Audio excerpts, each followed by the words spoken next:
राधे राधे। आज हम सुनेंगे सोमवती अमावस्या व्रत कथा, जिसके सुनने मात्र से अखंड सौभाग्य और सुख समृद्धि की प्राप्ति होती है। हिंदू धर्म के अनुसार जिस दिन अमावस्या सोमवार को पड़ती है, उसको हम सोमवती अमावस्या कहते हैं। विवाहित महिलाओं के द्वारा यह व्रत किया जाना अच्छा होता है। इस दिन पीपल की भवरी भी दी जाती हैं। सोमवती अमावस्या व्रत कथा के अनुसार एक गरीब ब्राह्मण परिवार था। उस परिवार में पति पत्नी एवं उसकी एक पुत्री थी। उसकी पुत्री समय के गुजरने के साथ साथ धीरे धीरे बड़ी होने लगी। उस पुत्री में बढ़ती उम्र के साथ सभी स्त्रियोचित सुगुणों का विकास हो रहा था।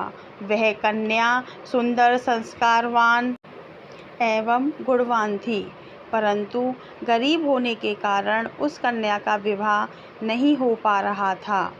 एक दिन उस ब्राह्मण दंपति के घर एक साधु महाराज पधारे। साधु उस कन्या के सेवा भाव से बहुत ही प्रसन्न हुए।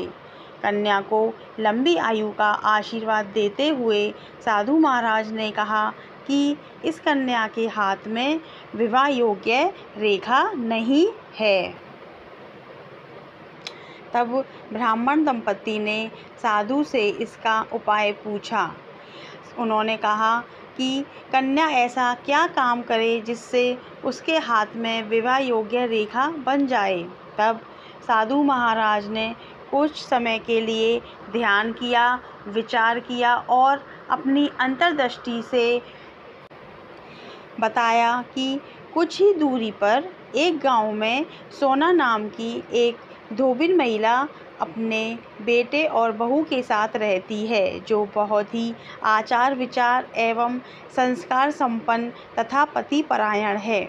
यदि यह सुकन्या उस धोबिन की सेवा करती है तो वह महिला इसकी शादी में अपने मांग का सिंदूर लगा दे, तो उसके बाद इस कन्या का विवाह हो जाएगा, तो इस कन्या का वैधव्य योग भी मिट सकता है। साधु ने यह भी बताया कि वह महिला कहीं बाहर आती जाती नहीं है। यह बात सुनकर ब्राह्मणी ने अपनी बेटी से धोबिन की सेवा करने का प्रस्ताव रखा। अगले दिन से ही कन्या प्रातःकाल उठकर सोना धोबिन के घर जाकर साफ सफाई एवं उसके घर के अन्य सारे कार्य करके अपने घर वापस आती थी। एक दिन सोना धोबन अपनी बहू से पूछती है कि अरे बहू, तुम तो आजकल बड़ी जल्दी सुबह उठकर सारे काम कर लेती हो और पता भी नहीं चलता। बहू ने कहा, माँ जी, मैंने तो सोचा कि आप ही सुबह उठकर सारे काम खुद ही ख़त्म कर लेती हो। मैं तो बहुत देर से सुबह सोकर उठती हूँ। यह सब जानकर दोनों सास बहू घर की निगरानी करने लगी कि आखिर ऐसा कौन है जो सुबह जल्दी हमारे घर आता है और हमारे घर का सारा काम करके चला जाता है। कई दिनों के बाद धोबिन ने देखा कि एक कन्या अंधेरे में मुंह ढककर उनके घर में आती है और उनके घर का सारा काम करके चली जाती है। जब वह जाने लगी तो सोना धोबिन उसके पैरों में गिर पड़ी और पूछने लगी कि आप कौन हैं और इस तरह छुपकर हमारे घर क्यों आती हैं और हमारे घर का सारा काम कर जाती हैं। तब कन्या ने साधु द्वारा कही गई सारी बात बताई। सोना धोबिन पति परायण थी, अतः उसमें तेज था। वह तैयार हो गई। सोना धोबिन के पति थोड़ा अस्वस्थ थे। उसने अपनी बहू से कहा कि जब तक मैं लौट कर आती हूँ तू घर पर ही रहना।